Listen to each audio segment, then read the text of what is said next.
নতুন সরকার গঠনকে সামনে রেখে বিএনপিকে ঘিরে এখন জোর আলোচনা চলছে সম্ভাব্য মন্ত্রিসভার গঠন নিয়ে। দলটির পক্ষ থেকে আনুষ্ঠানিকভাবে কোনো নাম ঘোষণা না হলেও রাজনৈতিক বিশ্লেষক, কূটনৈতিক পর্যবেক্ষক এবং দলীয় ঘনিষ্ঠ সূত্রগুলো সম্ভাব্য দায়িত্ব বণ্টনের একটি খসড়া চিত্র নিয়ে আলোচনা করছে।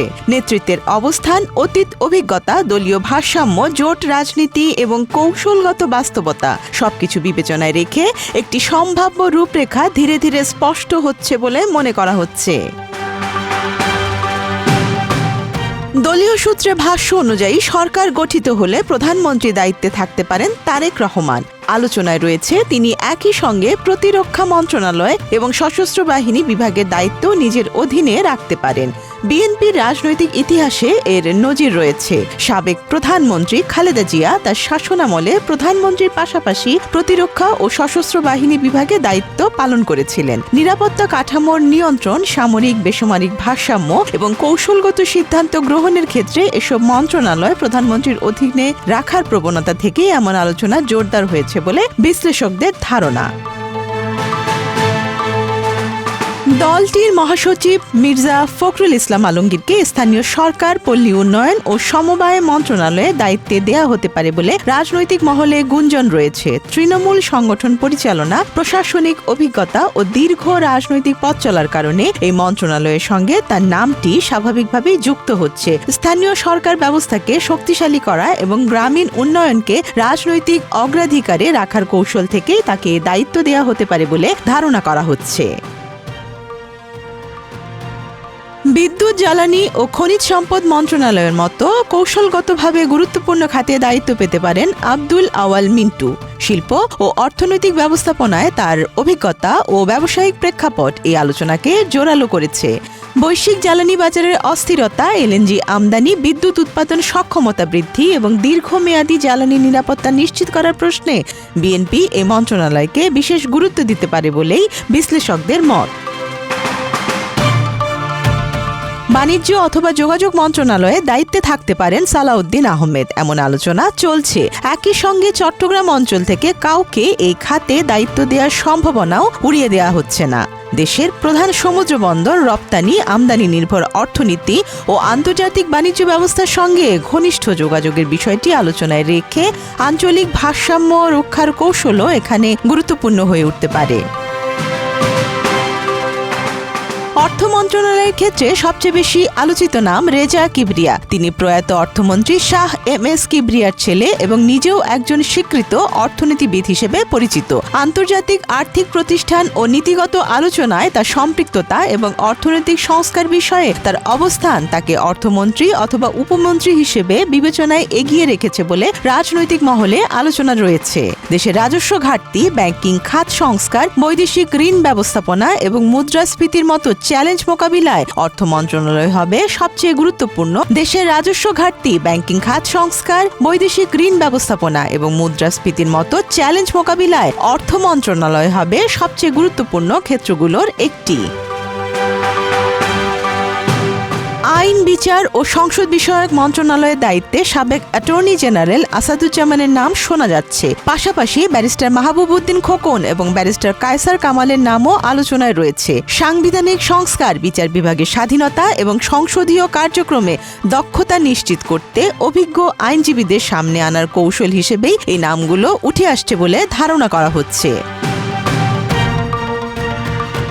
কৃষি মন্ত্রণালয়ে দায়িত্বে থাকতে পারেন আন্দালিব রহমান পার্থ। গ্রামীণ অর্থনীতি ও কৃষি পণ্য বাজারজাতকরণে সংস্কারের সম্ভাব্য পরিকল্পনা বাস্তবায়নে তাকে বিবেচনায় নেওয়া হচ্ছে বলে আলোচনা রয়েছে। সমাজ কল্যাণ মন্ত্রণালয়ে দায়িত্ব পেতে পারেন সেলিনা রহমান। তিনি সামাজিক নিরাপত্তা ও মানবিক সহায়তা কর্মসূচিতে সক্রিয় ভূমিকা রাখতে পারেন বলে ধারণা করা হচ্ছে। ডাক ও টেলিযোগাযোগ মন্ত্রণালয়ে দায়িত্ব পেতে পারেন আমানুল্লাহ আমান।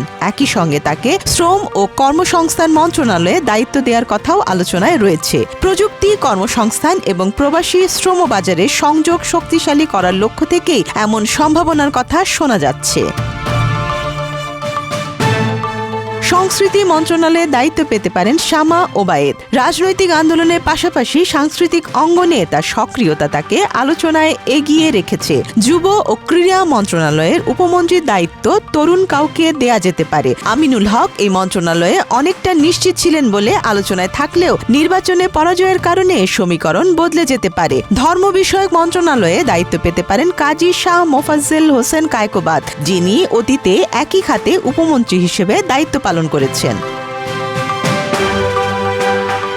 শিক্ষা মন্ত্রণালয়ে দায়িত্ব পেতে পারেন ডক্টর উসমান ফারুক অথবা এহসানুল হক মিলন। শিক্ষানীতি, কারিকুলাম সংস্কার এবং একাডেমিক প্রশাসনে তার অভিজ্ঞতাকে গুরুত্ব দেওয়া হচ্ছে। স্বাস্থ্য ও পরিবার কল্যাণ মন্ত্রণালয়ে দায়িত্ব পেতে পারেন ডক্টর জাহিদ হোসেন, যিনি জনস্বাস্থ্য ও স্বাস্থ্যনীতি ইস্যুতে দলের গুরুত্বপূর্ণ মুখ। মহিলা ও শিশু বিষয়ক মন্ত্রণালয়ে দায়িত্বে থাকতে পারেন তাহসিনা রুশদীর লুনা। গৃহায়ন ও গণপূর্ত মন্ত্রণালয়ে দায়িত্ব পেতে পারেন মির্জা আব্বাস। পানি সম্পদ মন্ত্রণালয়ে দায়িত্বে পেতে পারেন নুরুল হক নূর। জোটের অংশ হিসেবে জুনায়েদ সাকিকেও শ্রম ও কর্মসংস্থান সহ কোনো গুরুত্বপূর্ণ খাতে দেখা যেতে পারে। পররাষ্ট্র মন্ত্রণালয়ে দায়িত্বে থাকতে পারেন আমির খসরু মাহমুদ চৌধুরী। আন্তর্জাতিক কূটনীতি ও বাণিজ্য আলোচনায় তার দীর্ঘ অভিজ্ঞতা তাকে এক্ষেত্রে এগিয়ে রেখেছে। প্রতিমন্ত্রী হিসেবে কাজ করতে পারেন হুমায়ুন কবির। পাশাপাশি ব্যারিস্টার নাসিরুদ্দিন আহমেদ অসীম এবং ব্যারিস্টার মোহাম্মদ নওশাদ জরিমের নামও আলোচনায় রয়েছে। তথ্য মন্ত্রণালয়ের দায়িত্বে থাকতে পারেন আব্দুল মঈন খান, সুলতান সালাউদ্দিন টুকু অথবা টেকনোক্র্যাট কোটায় রুহুল কবির রিজভী। প্রবাসী কল্যাণ ও বৈদেশিক কর্মসংস্থান মন্ত্রণালয়ে দায়িত্ব পেতে পারেন আব্দুল ওয়াদুদ ভূঁইয়া। স্থানীয় সরকারে উপমন্ত্রীর দায়িত্বে থাকতে পারেন শাম্মী আক্তার। নৌ পরিবহন মন্ত্রণালয়ে দায়িত্ব পেতে পারেন শহীদ উদ্দিন চৌধুরী অ্যানি। পাশাপাশি হাবিবুন নবী খান সোহেল, জয়নুল আবেদিন ফারুক, তরুণ নেতা অনিন্দু ইসলাম অমিত, মীর হেলাল উদ্দিন এবং সাইদ আল নোমান গুরুত্বপূর্ণ কোনো দায়িত্ব পেতে পারেন বলে আলোচনা রয়েছে। ঢাকার আসনে জয় পাওয়া হাবিবুর রশিদকেও উপমন্ত্রী হিসেবে বিবেচনায় নেওয়া হতে পারে। এছাড়া বস্ত্র মন্ত্রণালয়ে দায়িত্ব পেতে পারেন শামসুজ্জামান দুদু। শিল্প মন্ত্রণালয়ে দায়িত্ব পেতে পারেন খন্দকার মোশাররফ হোসেন এবং স্বরাষ্ট্র মন্ত্রণালয়ে দায়িত্ব পেতে পারেন মেজর অবসরপ্রাপ্ত হাফিজ। এমন গুঞ্জন রয়েছে। সব মিলিয়ে সম্ভাব্য এই মন্ত্রিসভার চিত্র এখনো সম্পূর্ণরূপে আলোচনা ও জল্পনার পর্যায়ে রয়েছে। দলটির নীতি নির্ধারণী মহল থেকে কোনো আনুষ্ঠানিক ঘোষণা আসেনি। নির্বাচনে ফলাফল, জোটগত সমীকরণ, প্রশাসনিক ভারসাম্য, আন্তর্জাতিক সম্পর্কের বাস্তবতা এবং অর্থনৈতিক চ্যালেঞ্জ বিবেচনা করেই চূড়ান্ত সিদ্ধান্ত নেওয়া হবে বলে দলীয় সূত্রের ভাষ্য। তবে সম্ভাব্য এই তালিকাকে ঘিরেই দেশের রাজনীতিতে নতুন করে উত্তাপ, কৌতূহল এবং বিশ্লেষণের ঝড় বইছে।